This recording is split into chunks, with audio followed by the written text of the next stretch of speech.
यात लेसनला सुरुवात करूयात. Electricity is of almost important in the modern world. बरोबर आहे. जे आताचं युग आहे त्याच्यामध्ये ही electricity is most important thing आहे. विदाउट इलेक्ट्रिसिटी आपल्याला कुठलीही गोष्ट आता आपण त्याच्या वाचून अडून राहतं. फॉर एक्झाम्पल, आपण जेव्हा सकाळी उठतो त्यावेळेस फर्स्ट काम काय करतो आपण? लाईट ऑन करायचं काम करतो. ओके, लाईट ऑन म्हणजेच आपला दिवसच त्या लाईटीपासून, इलेक्ट्रिसिटी पासून सुरुवात होतो. अप टू एंड रात्री झोपताना आपण लाईट ऑफ करतो. ओके, म्हणजे हे एक आपली गरज झालेली. प्रत्येक गोष्टी, आपला मोबाईल चार्जिंग असेल, टीव्ही असेल, एव्हरीथिंग, मोस्ट ऑफ थिंग मध्ये आपल्याला ही इलेक्ट्रिसिटी गरजेची आहे. We depend on it for almost everything our day to day life. In order to avoid the inconvenience faced due to failure of power supply, hospitals, bank, office, and private institutions make alternative arrangement with the help of the generator. मग आता पहा, hospital, मोठमोठे hospitals असतात, bank असते, office असतात, private काही institute असतात, म्हणजे आपल्या शाळा असेल किंवा अदर काही मोठमोठे ऑफिसेस असतील.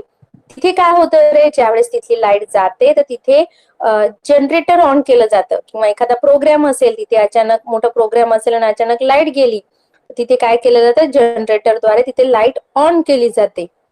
फॅनची सुविधा असेल, इतर सुविधा त्या जनरेटरच्या इलेक्ट्रिसिटीद्वारे तिथल्या सुविधा चालू केल्या जातात. म्हणजे विदाउट इलेक्ट्रिसिटी आपल्याला आपली कामं ऑन नाही करता येत.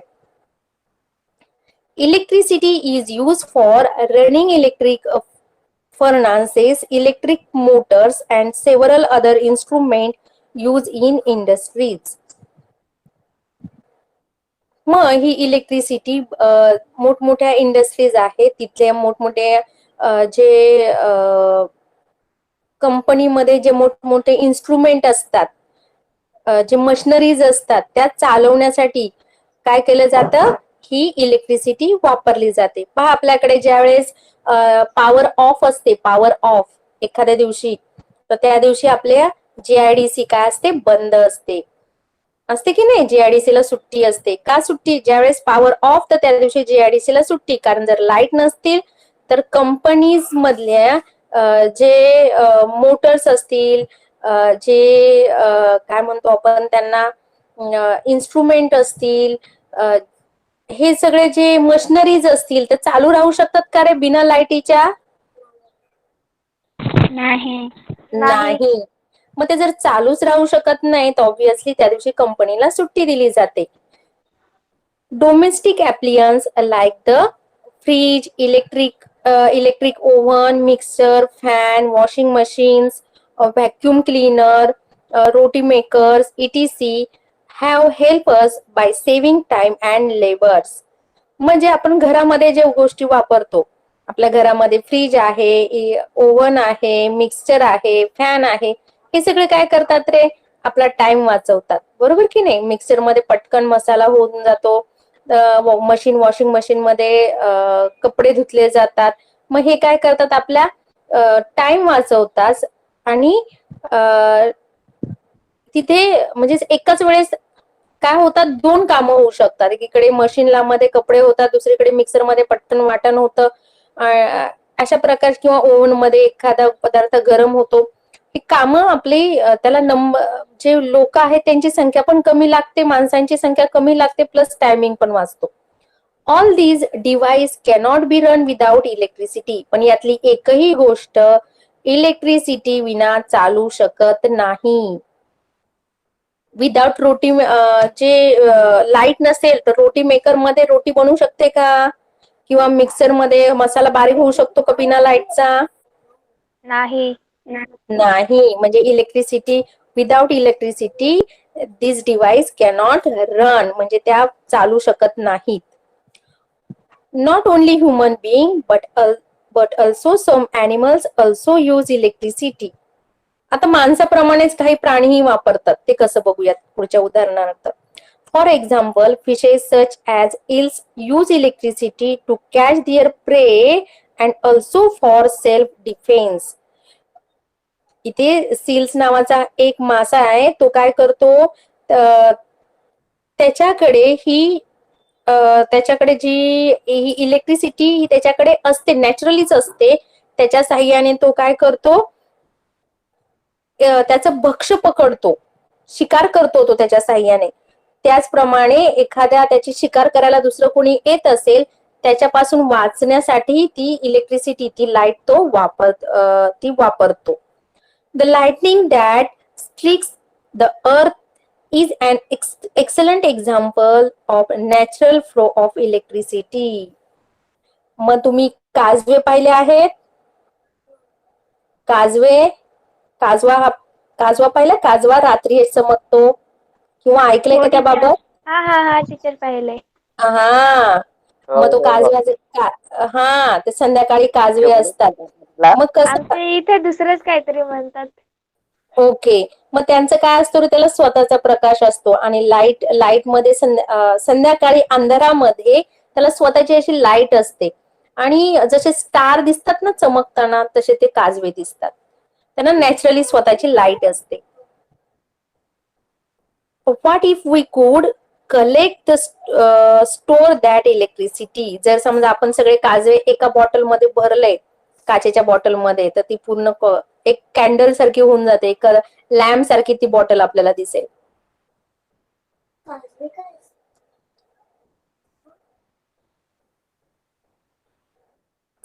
We must have seen a waterfall.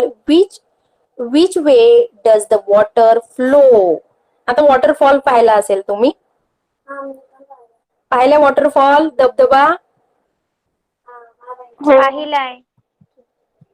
हा, मग मला सांगा बरं, त्या धबधब्यामध्ये खालून वर पाणी जातं, वरून खाली पाणी येतं रे? वरून खाली येतं. वरून खाली. आता वरून खाली येतं म्हणजेच काय होतं, जिथे हाईट जास्त आहे, जास्त हाईट पासून तर लो हाईट कडे येतं. From high height to low height, जास्त उंचीकडून कमी उंचीकडे पाणी येतं, बरोबर की नाही? जर असा उंची मधला फरक नसेल, तर पाणी असं धबधब्याचं पडेल का रे खाली?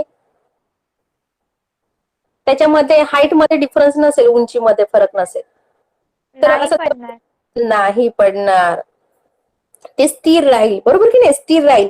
उंचीमध्ये फरकच नसेल तर ते पाणी काय राहील? स्थिर राहील. जर फरक असेल तरच ते पाणी पडेल. For the generation of electricity, water is released from a dam at a high level, and because of gravity it fall to the lower level. Thus, as we know, the direction of flow of water between the 2 points depend on the level of the 2 points. म्हणजेच हे water flow होतं, म्हणजे पाणी कधी वाहू शकतं रे, जर त्याच्या लेवलमध्ये, त्याच्या जो लेवलमध्ये काय असेल, फरक असेल. दोन लेवलमध्ये, high level and low level, उंचवटा आणि त्याला उंच ठिकाण आणि खोलगट ठिकाण असं असेल, तरच ते पाणी काय होऊ शकतं, फ्लो होऊ शकतं, वाहू शकतं. आता इथे आपल्याला पहा, एक डायग्राम दिलेली आहे, figure. The level of water and direction of flow, बरोबर. आता पहा, पहिल्यामध्ये दिलेलं आहे, काय दिसते इथे, दोन बॉटल दिसत आहेत. अच्छा, ऍक्च्युली 4 दिसत आहेत, पण पहिल्या 2 पहा, दिसत आहेत पहिल्या 2 बॉटल. हो. हा, तिथे मध्ये काय लावलेलं आहे रे? क्लॅम्प, म्हणजे क्लिप लावलेली आहे, बरोबर. त्याच्यातून पाणी, हा, मग तिथून पाणी फ्लो होऊ नये म्हणून तिथे लावलेली आहे. जर आपण ती क्लिप काढली तर काय होईल रे? वरच्या लेवल मधून पाणी खालच्या ह्याच्यात येऊन जाईल.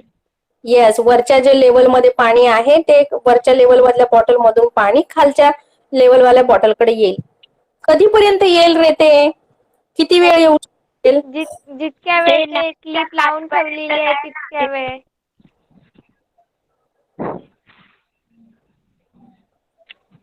हा, पुन्हा एकदा सांगा. जितक्या वेळ ती क्लिप राहील तिथे आणि त्याचं पाण्याचा दाब वाढेल तेव्हापर्यंत असतं. नो नो नो आपण क्लिप काढल्यानंतर किती वेळ पाणी एका वरच्या बॉटल मधून खालच्या बॉटल मध्ये येईल? तिथे नळी आहे ना त्याच्या खाली जाईल ना पाणी तेव्हा. अच्छा, नळीच्या खालीपर्यंत पाणी जाईल तोपर्यंत पाणी येईल. आणि जर मी असं म्हंटल तर जोपर्यंत दोन्ही लेवल एक होतील तोपर्यंत, दोन्हीची लेवल समान होईल तोपर्यंत. ओके, चला बघूयात आता आपण. पाहूयात आपण आता इक्विपमेंट म्हणजे साधन काय काय घेतले. 2 प्लास्टिकच्या बॉटल्स घेतलेल्या आहेत, रबर ट्यूब आहे आणि क्लॅम्प आणि वॉटर. 2 बॉटल आहेत प्लास्टिकच्या, एक रबर, त्या 2 बॉटल रबर ट्यूबने त्या जोडलेल्या आहेत. त्याच्यामध्ये क्लॅम्प म्हणजे एक चिमटा बसवलेला आणि त्या बॉटलच्या आतमध्ये वॉटर म्हणजे पाणी आहे. काय प्रोसिजर केली? Setup the experiment as shown figure, त्यात आकृतीत दाखवल्याप्रमाणे सगळे ऍडजस्टमेंट करा. Then remove the clamp from the rubber tube, note your observation, answer the following question. सांगितल्याप्रमाणे त्यांनी करायला सांगितले, जसं दाखवल्या आकृती तसं करा आणि तो मधला जो क्लॅम्प म्हणजे जो क्लिप आहे ती काढा. मग काय होईल? What happen when the clamp is remove? काय होईल रे? आपण जर ती पिन काढली तर वरच्या बॉटल मधून खालच्या बॉटल मध्ये पाणी फ्लो होईल. Does the water stop flowing? Why? मग ते पाणी थांबेल का कधी? पाणी फ्लो व्हायचं थांबेल का? आणि थांबेल तर का? ते पाणी केव्हा थांबेल? जेव्हा दोन्ही बॉटल मधली पाण्याची लेवल पातळी ज्यावेळेस समान होईल त्यावेळेस ते पाणी फ्लो व्हायचं थांबेल. कारण ज्यावेळेस पातळी समान होईल त्याच्यामध्ये लेवलचा डिफरन्स राहील का रे? लेवलचा पातळी समान झाली तर लेवलचा डिफरन्स राहील का? नाही. नाही. मग लेवलचा डिफरन्स नसेल तर पाणी फ्लो होऊ शकणार नाही. कारण आधी आपण शिकवलं की जर लेवल मध्ये डिफरन्स असेल तरच वॉटर फ्लो होऊ शकतं. बरोबर का? कळलं reason? What will you do to keep the water flowing for a longer duration? मग आपल्याला जास्त वेळ पाणी फ्लो होण्यासाठी आपल्याला काय करावं लागेल? ती जी बॉटल, जी वरच्या बॉटल आहे त्याची लेवल अजून हाय करावं लागेल. बरोबर? किंवा जी खाली त्याची लेवल अजून खालचे तर खाली नाही करता येणार, तर वरच्या बॉटलला अजून वरच्या लेवलला न्यावं लागेल. बरोबर ना? म्हणजे त्यातली जो डिफरन्स आहे लेवलचा तो आपल्याला वाढवला तरच वॉटर फ्लो होऊ शकतं. Just like water, the flow of electric charge between the 2 points depend on the kind of electric level at those points. This level is called the electric potential. म्हणजे जसं आता आपण इथे काय पाहिलं रे आधीच्या एक्झाम्पल मध्ये, की जर पाण्याच्या लेवल मध्ये डिफरन्स असेल तरच पाणी फ्लो होतं. सेम वे त्याच प्रकारे मग करंट कधी फ्लो होतो? जर त्याच्यात पोटेन्शियल डिफरन्स असेल. इलेक्ट्रिक पोटेन्शियल 2 लेवल मध्ये काय असेल? इलेक्ट्रिक पोटेन्शियल डिफरन्स असेल. काय डिफरन्स? कोणता डिफरन्स असेल? Potential difference. बोला. Potential difference. येस, 2 एंड मध्ये पोटेन्शियल, त्याला टर्मिनल म्हणतात. एंडला काय म्हणतात? टर्मिनल. त्या 2 टर्मिनल्स मध्ये काय असेल? पोटेन्शियल डिफरन्स असेल तरच करंट फ्लो होऊ शकतो. आता हे आणखीन डीप मध्ये आपण इथे बघूयात. A positive charge flow from a point of higher potential to the point of positive charge कुठून कुठे फ्लो होतो रे? आपण आता पाणी higher level to lower level from higher potential to lower potential. पाण्याला आपण लेवल फ्लो होण्यासाठी लेवल. टीचर तुमचा आवाज अडखळत आहे. हा, पाण्यासाठी आपण काय शब्द वापरतो? पाणी फ्लो होण्यासाठी कोणता वर्ड वापरला फ्लो होण्यासाठी? पाणी फ्लो, वॉटर फ्लो होण्यासाठी 2 लेवल मध्ये डिफरन्सची गरज आहे. 2 लेवल मध्ये डिफरन्स असण्याची गरज आहे. बरोबर? तसंच चार्ज फ्लो होण्यासाठी, पॉझिटिव्ह चार्ज फ्लो होण्यासाठी, धन प्रभार एका ठिकाणाहून दुसऱ्या ठिकाणी जाण्यासाठी कशाची गरज आहे? पोटेन्शियलची. कशाची गरज आहे? पोटेन्शियल. येस. पोटेन्शियल. हा, आणि तो कुठून कुठे जातो? Higher potential to lower potential. कुठून कुठे जातो? Higher potential to lower potential. Very good. We have seen earlier that electricity flow due to the conduction of negatively charged electron. Electron flow from the point of lower potential to the point of higher potential. म्हणजे current flow होतो. Electricity flow होते. Electricity म्हणजेच current. कशातून flow होतो? Conductor. Conductor म्हणजे काय रे? वाहक. कुठलाही एक जो मेटल असतो की नाही, लोखंड असेल, कॉपर असेल, हे झाले कंडक्टर. वायर जी असते की नाही ज्यातून इलेक्ट्रॉन जातात, ते इलेक्ट्रिसिटी करंट जात होती, ते झालं कंडक्टर. मग या कंडक्टर मधून करंट जातो म्हणजेच काय जाते? इलेक्ट्रिसिटी जाते. मग ती इलेक्ट्रिसिटी जाते म्हणजेच काय रे? Negatively charge electron. ऍक्च्युअल एका ठिकाणाहून दुसऱ्या ठिकाणी कोण जातात? Negatively charge electron. इलेक्ट्रॉनवर कोणता चार्ज असतो? निगेटिव्ह. बरोबर. मग कोण जातात? निगेटिव्हली चार्ज इलेक्ट्रॉन जात असतात एका ठिकाणाहून दुसऱ्या ठिकाणी. म्हणजे एका ठिकाणाहून दुसऱ्या ठिकाणी म्हणजेच कुठून कुठे रे? Higher potential to lower potential. सांगा, निगेटिव्हली चार्ज इलेक्ट्रॉन कुठून कुठे जातात? Higher potential to lower potential. शाबास. मग हायर पोटेन्शियल कोणाकडे असतं? Negative no no no no no no no no no. Higher potential हे पॉझिटिव्ह टर्मिनल कडे असतं हायर, आणि निगेटिव्ह टर्मिनल कडे असतं लोअर. बघूयात पुढे आपण. हे पहा, electron flow from point of lower potential to the point of higher potential. पण हे इलेक्ट्रॉन कोणाकडून कुठे जातात रे? हे जे इलेक्ट्रॉन आहेत ते lower potential to higher potential कडे जातात. जे इलेक्ट्रॉन आहेत ते कोणाकडून जातात? कमी लो पोटेन्शियल कडून कोणाकडे जातात? हाय पोटेन्शियल कडे जातात. The lighting streaks is flow of the electron from the point of lower potentials on the cloud to the point of higher potential on the earth. We shall study the definition of the electric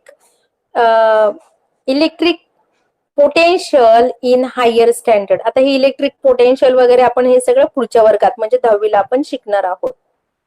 the difference between the value of potentials at 2 point A and B is called the potential difference between them. Potential difference कशाला म्हणतात? जो point A ह्या आकृतीत दाखवलेलं पहा, point म्हणजे आपण terminal म्हणजे एंड. या A आणि B मध्ये जे पोटेन्शियल डिफरन्स आहे, पोटेन्शियल मध्ये जो फरक आहे, त्यालाच पोटेन्शियल डिफरन्स असं म्हटलेलं आहे. आता ही 3.2 जी डायग्राम दिलेली आहे, 3.2 डायग्राम दिलेली आहे.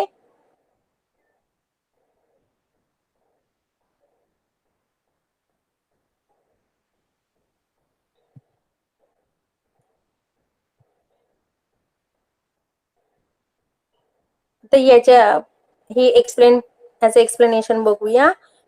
Conductor A is at a higher potential than the conductor B. A वर कुठला चार्ज दिसतोय रे?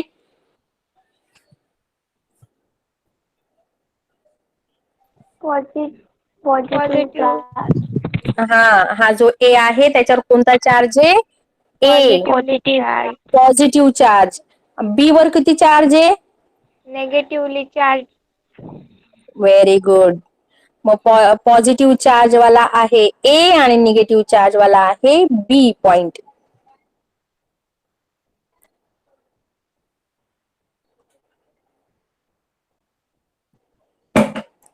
When these two are connected by the conducting wire. A potential difference is created between its two ends and electron will flow from B to A through the wire. जेव्हा आपण ह्या A आणि B ला conducting wire म्हणजे एक वायरने आपण A आणि B जोडले, बरोबर. मग A आणि B मधून जोडले तर इलेक्ट्रॉन कोणाकडून कोणाकडे फ्लो होतील रे? आपण काय पाहिलं इथे आधीच्या ओळीमध्ये का electrons flow from lower level to higher, कमीकडून जास्तकडे जातात. मग कमीवाला कोण असतो? निगेटिव्ह. जास्तवाला कोण असतो? पॉझिटिव्ह. हा, मग इलेक्ट्रॉन कोणाकडून जातील?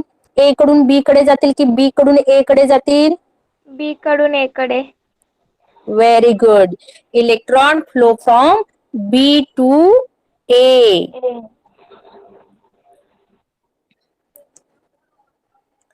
These flow will continue until the two conductor A and B have the same potential, until their potential difference becomes zero. Only then will the flow of electrons stop. मग हा current किती वेळपर्यंत flow होऊ शकतो? जोपर्यंत ए आणि बी terminal मधलं potential difference equal म्हणजे सेम होत नाही. आणि ज्या वेळेस दोन्हीचं पोटेन्शियल डिफरन्स सेम असेल, या पोटेन्शियल दोन्हीच्या टर्मिनलचे जे पोटेन्शियल आहे ते सेम असेल, याचाच अर्थ त्याच्यामधला डिफरन्स हा झिरो असेल. मग त्यावेळेस त्यातून करंट फ्लो होणं काय होणार? स्टॉप होणार. करंट फ्लो होणार नाही. म्हणजेच इलेक्ट्रॉन एका टर्मिनल कडून दुसऱ्या टर्मिनल कडे जाणार नाही.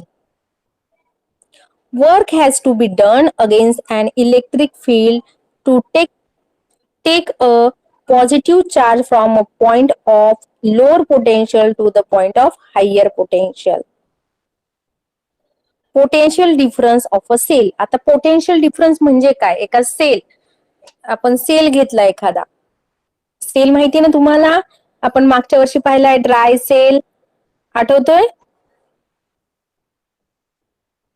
आपण बॅटरी रिमोट कार, रिमोट टीव्हीचा रिमोट असतो त्याच्यामध्ये असतो, किंवा आपल्या बॅटरी टॉर्च मध्ये असतो. सेल माहितीये ना? हो टीचर. हा, मग त्याच्यामध्ये पोटेन्शियल डिफरन्स बघूयात. the difference in the potentials between the positive and negative terminals of the cell is the potential difference of that cell. Potential difference सेलचं म्हणजेच काय? त्याचं पॉझिटिव्ह अँड निगेटिव्ह टर्मिनल म्हणजे एंड माहितीये ना?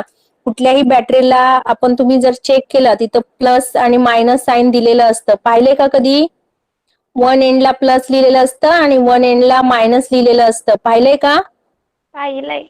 हा, ते पाहूनच तुम्ही सेल जॉईन करता ना कुठेही, रिमोट असेल किंवा बाकीचे कुठेही अदर. दिस पोटेन्शियल आणि ते जे प्लस आणि मायनस टर्मिनल्स असतात, टर्मिनल्स मीन्स एंड असतात, त्याच्यामुळेच त्याच्यामध्ये काय होतं रे? पोटेन्शियल डिफरन्स तयार होतं.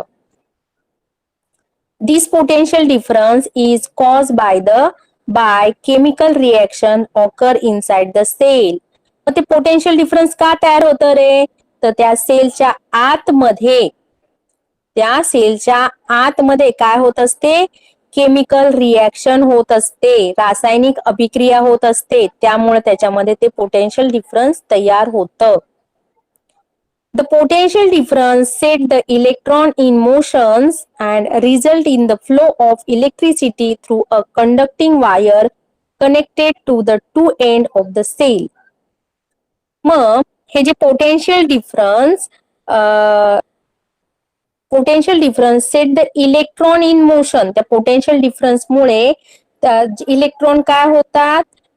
सेट इन मोशन म्हणजे ते क्रियाशील होतात. इलेक्ट्रॉन काय होतात? क्रियाशील होतात, आणि त्याचमुळे त्या कंडक्टरमध्ये, त्या वायरमध्ये इलेक्ट्रिसिटी एका टर्मिनल कडून दुसऱ्या टर्मिनल कडे वाहू शकते. The amount of work done to carry a unique positive charge from point A to the point B is called the electric potential difference between the two points. A आणि B मधला जो difference, potential difference आहे, त्याला potential difference म्हणतात. म्हणजेच काय, work upon total charge transfer. मग potential difference म्हणजेच काय, potential difference between the 2 point is equal to work upon total charge transfer. Potential difference V ने दाखवतात, work done is W, capital W, and the charge is shown by the capital Q.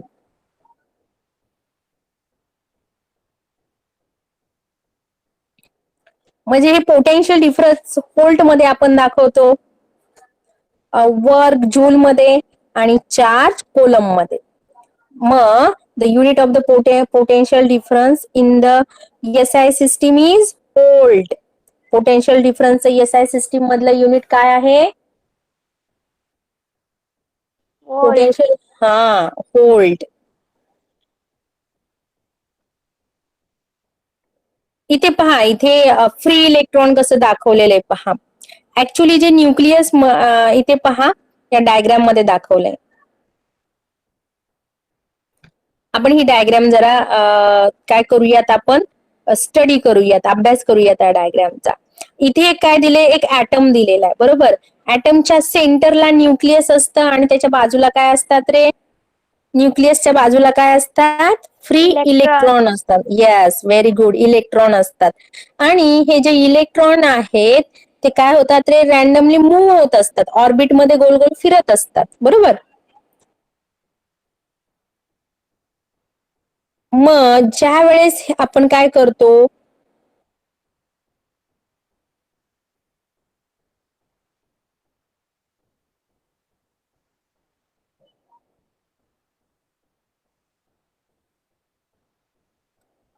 या weekly attach outer most electron. मग हे जे second diagram मध्ये, त्याच्यामध्ये साईडला जे दाखवले ते काय तर इलेक्ट्रॉन काय होतात, एकची जी मुवमेंट आहे ना त्याच्यामुळे काय होतात, त्याच्या बाजूवाल्याला ते काय करतात,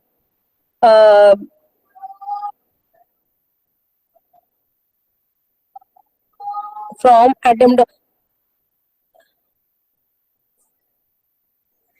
एक इलेक्ट्रॉन तो जो मोशन मध्ये असतो त्याच्यामुळे काय होतं, त्याच्या बाजूवाला इलेक्ट्रॉन काय होतो, त्याची ती एनर्जी आहे ती त्याच्या एक्झॅक्ट साईडला असणाऱ्या इलेक्ट्रॉनला मिळते.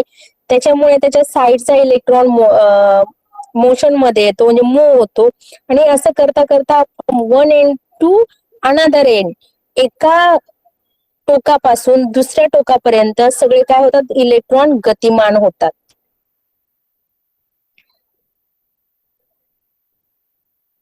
इथे आपल्याला सायंटिस्ट दाखवलाय होल्ट. सायंटिस्टचं नाव काय आहे, होल्ट. त्यामुळेच त्याने जो शोध लावलाय पोटेन्शियलचा, तर त्याला शोधाला हे नाव काय दिलेले, त्याच्या स्मरणार्थ त्याने जे पहिली ही सिंपल इलेक्ट्रिक सेल बनवली, त्याचं नाव त्याला होल्ट, असं होल्ट सिंपल सेल दिलेलं आहे. ते डू यू नो मध्ये दिलेले. आपल्याला फिलअप साठी विचारलं जातं, 1 millivolt is equal dash, तर 10⁻³ व्होल्ट. 1 मायक्रो व्होल्ट म्हणजे 10⁻⁻6 व्होल्ट. 1 किलो व्होल्ट म्हणजे 10⁻³ व्होल्ट. आणि 1 मेगा व्होल्ट म्हणजे 10⁻6 व्होल्ट. आता फ्री इलेक्ट्रॉन पाहूयात. Every atom of a metallic conductor has one or more outermost electron which are very weakly bounded to the nucleus. These are called free electron. Free electron म्हणजेच काय, तर प्रत्येक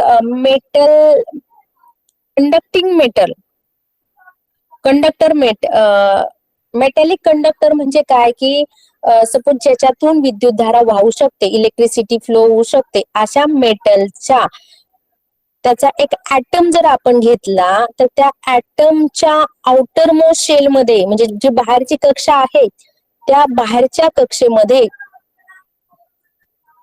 1 ते 2 electron हे काय होत असतात रे, आउटर मोस्ट शेल मध्ये 1 ते 2 इलेक्ट्रॉन हे फ्री, एकदम वीक बॉन्डने त्या न्यूक्लियसला अटॅच असतात. म्हणजे ते त्याचं जे केंद्रक असतं त्याच्या केंद्रकाचा आणि त्याच्या बाहेरच्या कक्षेतील इलेक्ट्रॉन मधलं अंतर कमी असल्याने काय होतं ते त्याच्या फोर्स ऑफ अट्रॅक्शन त्याच्यामध्ये कमी असतं, वीक असतं. त्याच्यामुळे आणि त्या इलेक्ट्रॉनला फ्री इलेक्ट्रॉन असं म्हणतात. त्या इलेक्ट्रॉनला फ्री इलेक्ट्रॉन असं म्हणतात. पुन्हा एकदा सांगते, every atom of a metallic conductor has one or more outermost electron which are very weakly bounds to the nucleus. These are called free electron. As shown in आता diagram मध्ये दाखवलेले कुठली 3.3 diagram 3. Yes. This is the free electron. Why this free electron outermost shell मधले free electron दाखवलेले आहेत.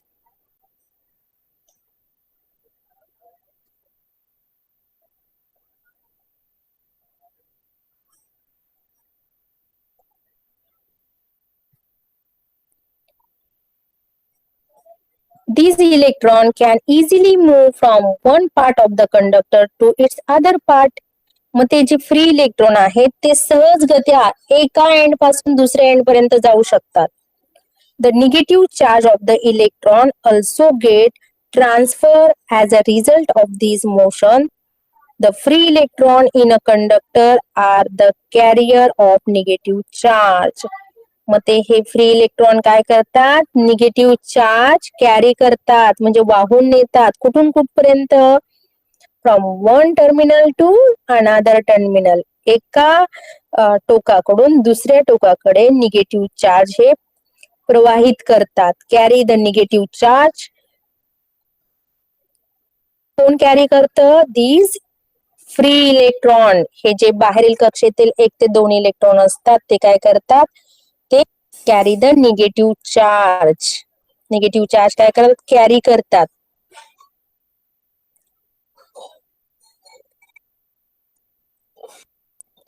आता तीच concept जी आहे ती आपल्याला पुढे व्यवस्थित सांगितलेली आहे. आपण काय करूयात, अगोदर ही आकृती व्यवस्थित करूया, पाहूयात. Motions of free electron. Free इलेक्ट्रॉनची मोशन कशी असते पहा. आता ही एक वायर मेटल दिलेली, मेटल वायर, कुठले एका मेटलची वायर आहे. सपोज आपण ही कॉपरची वायर समजूयात, कॉपर वायर, बरोबर. मग ही जी copper wire, random motion of electron in the wire. मग त्याच्यात हे जे दाखवलेत ना, इलेक्ट्रॉनची डायरेक्शन दाखवली पहा. कशी दिसतायत रे, सगळ्यांचे एका डायरेक्शनने फ्लो होत आहेत का, एका डायरेक्शननेच पळतायत का सगळे इलेक्ट्रॉन? नाही, वेगवेगळ्या दिशेने जात आहेत. येस. सगळ्यांची दिशा कशी आहे वैभव, केविन?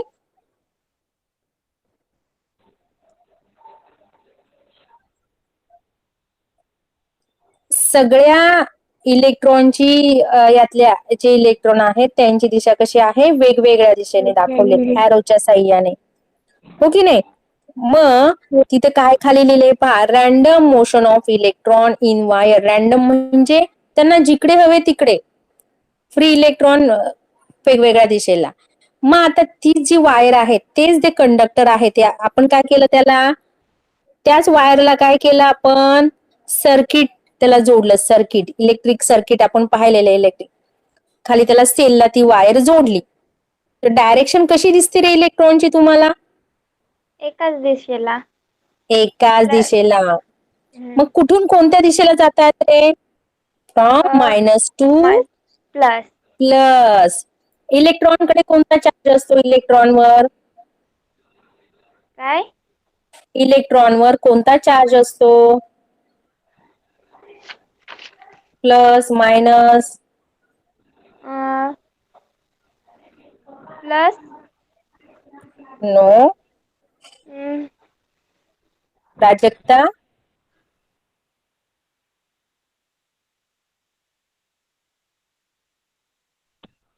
प्राजक्ता, हा टीचर. इलेक्ट्रॉनवर कोणता चार्ज असतो, मायनस. येस, इलेक्ट्रॉनवर मायनस चार्ज असतो.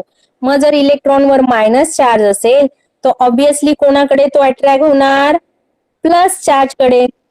Opposite charge attract each other, बरोबर. मग तो निगेटिव्हली चार्ज इलेक्ट्रॉन असतो तो पॉझिटिव्ह टर्मिनल कडे जातो, समजलं. मग इलेक्ट्रॉन मग हे जे इलेक्ट्रॉन कुठून कुठे जातात, मायनस कडून प्लस कडे जातात, प्लस कडे जाणार ना. त्याच्यावर मायनस चार्ज असेल तर तो प्लस कडेच अट्रॅक्ट होणार की नाही. मग इलेक्ट्रॉन कसे फ्लो होतात, प्लस कडे फ्लो होतात. Direction of flow of electron, electron कुठे फ्लो होतात, फ्रॉम मायनस टू प्लस कडे. इलेक्ट्रॉन कुठून कुठे फ्लो होतात, minus to plus. Plus. But खाली काय लिहिले पहा, direction of conventional electric current. पण त्याच्या चार्ज मध्ये आपण करंट फ्लो कसा होताना दाखवतो, करंट फ्लो होताना आपण फ्रॉम प्लस टू मायनस दाखवतो. Current flow from plus two minus दाखवत असतो. Actual electron minus to plus जातात, पण आपण current flow plus two minus दाखवतो. आता हेच सगळ्या गोष्टी आपण इकडे पाहूयात, जे डायग्राम मध्ये पाहिल्यात त्याच.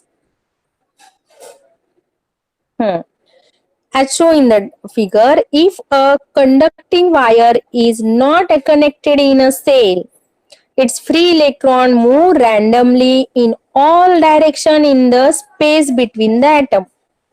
त्या ऍटम मध्ये जेवढा पण स्पेस आहे त्या डायरेक्शनला ते इलेक्ट्रॉन फ्लो होतात.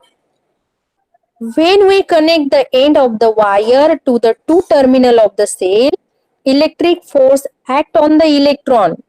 Being negatively charged, they start moving to negative to the positive terminal of the cell as the B diagram मध्ये दाखवलेले त्याप्रमाणे.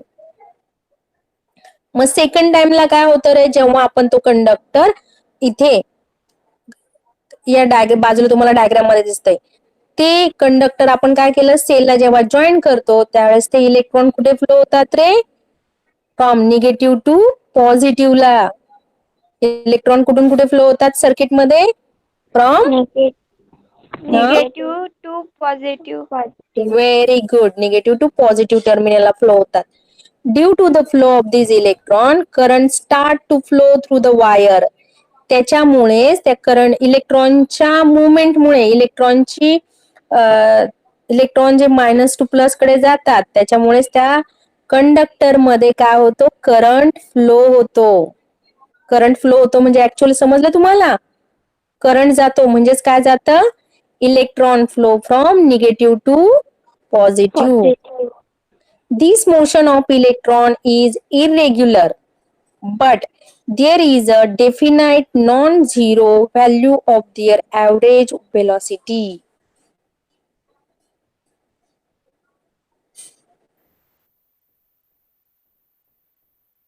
ओके, आता ह्या सर्किटशी रिलेटेड आपण काही काय करणार आहोत, आता कन्सेप्ट शिकणार आहोत इलेक्ट्रिक करंटच्या संदर्भात. इलेक्ट्रिक करंट म्हणजे एक्झॅक्ट काय, त्याचं युनिट काय असतं वगैरे वगैरे, या कन्सेप्ट आपण नवीन शिकणार आहोत. An electric current is the flow of electron through the conductor. Current म्हणजेच काय रे, करंट म्हणजेच काय, flow of electron. Flow of इलेक्ट्रॉनला करंट फ्लो होतो म्हणजेच काय होतं, इलेक्ट्रॉन त्याच्यामधले इलेक्ट्रॉनची मुवमेंट होते. केली अंडरलाईन.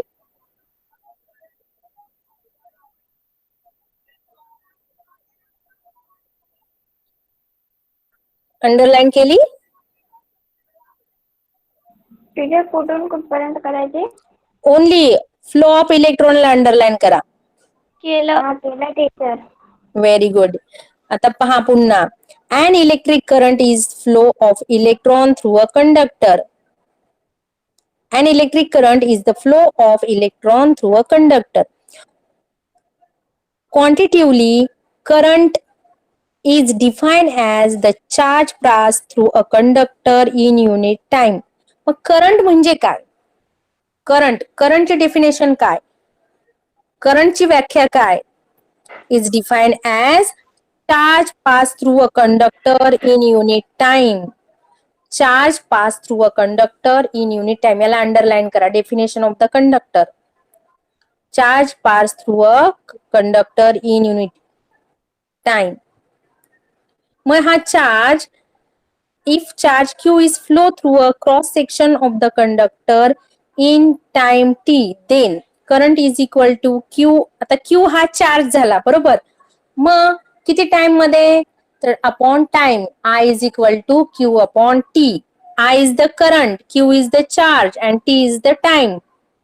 मग आपण जर I is equal to qt हा फॉर्म्युला जर लक्षात ठेवला तर आपल्याला डेफिनेशन ऑफ द करंट येणार. The current is the charge passed through in unit time. The unit of charge in SI system is coulomb. मग चार्ज कशामध्ये मोजतात? कोलम. अंडरलाईन करा याला. तर SI unit of charge is coulomb. कोलमला underline करा. आणि चार्जला, चार्ज कोणत्या लेटरने दाखवतात? Q. चार्ज कोणत्या लेटरने दाखवतात? Q. Q. चार्ज हा Q ने दाखवतात. आणि त्याचं SI एकक काय? Column C. कोलम. C. म्हणजे- त्याला अंडरलाईन करा. एक्झाम मध्ये आपल्याला हे मॅच द कॉलम साठी किंवा फिलअप साठी विचारतात. Current is express in ampere. मग करंट कशात दाखवतात? करंट हा एम्पियर. आणि कोणत्या लेटरने दाखवतात? कॅपिटल ए. करंटचं एकक काय? SI unit of the current is ampere. चार्जचं कोलम. करा current. SI unit of current is ampere. एम्पियरला अंडरलाईन करा. Charge coulomb, current ampere. केली अंडरलाईन? हो टीचर. हा अविनाश, समजते बेटा? हो teacher. Okay. The charge of one electron is 1.6 into 10 raised to minus 19 coulomb. एका इलेक्ट्रॉन वर किती चार्ज असतो? 1.6 into 10 raised to minus 19 coulomb. काय एम्पियर म्हणजे किती? करंटचं SI युनिट एम्पियर आहे. म्हणजे एक्झॅक्ट किती? तर ampere. 1 ampere current is said to flow in a conductor if 1 coulomb charge flow through it every second. म्हणजे एका सेकंदाला जर 1 कोलम इतका चार्ज त्या कंडक्टर मधून पास झाला तर आपण 1 एम्पियर इतका करंट फ्लो झाला असं म्हणू शकतो.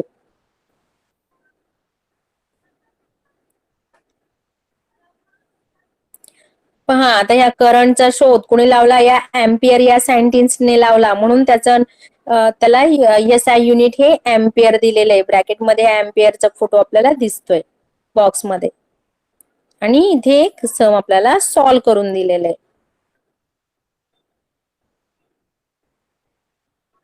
ओके, आज आपण बऱ्याचशा गोष्टी पाहिलेल्या आहेत. नवीन flow of electron, flow of current कसा फ्लो होतो इलेक्ट्रॉनच्या थ्रू, मग इलेक्ट्रॉनची मोशन कशी असते, विदाउट सर्किट मध्ये नसताना कसं असते, किंवा सर्किटला आपण जॉईन केल्यानंतर कसं होतं, हे सगळ्या गोष्टी आपण बेसिक कन्सेप्ट करंट फ्लोच्या आपण काय पाहिलेले? आपण बेसिक कन्सेप्ट पाहिलेले आहेत, बरोबर. मग पोटेन्शियल डिफरन्स म्हणजे काय हे सगळं आपण आज पाहिलेलं आहे.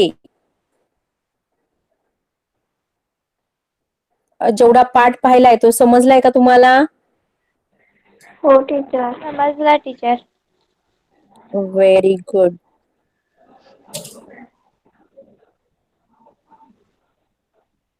टीचर होमवर्क क्लास काय? होमवर्क सांगते मी तुम्हाला. ही डायग्राम ड्रॉ करायची होमवर्कला. Conductor in random and when the conductor is joined in a circuit, motion of free electron. He diagram draw करा. आणि मी जिथे जिथे अंडरलाईन करायला सांगितलीये तुम्हाला, अंडरलाईन करायला सांगितलेला पार्ट आहे शिकवता ते आपल्या वहीत लिहाल. नंतर definition of the potential difference ampere, नंतर पोटेन्शियल डिफरन्सची डेफिनेशन, करंटचं SI युनिट, नंतर चार्जचं SI युनिट, हे सगळं लिहायचंय आपल्याला. हो.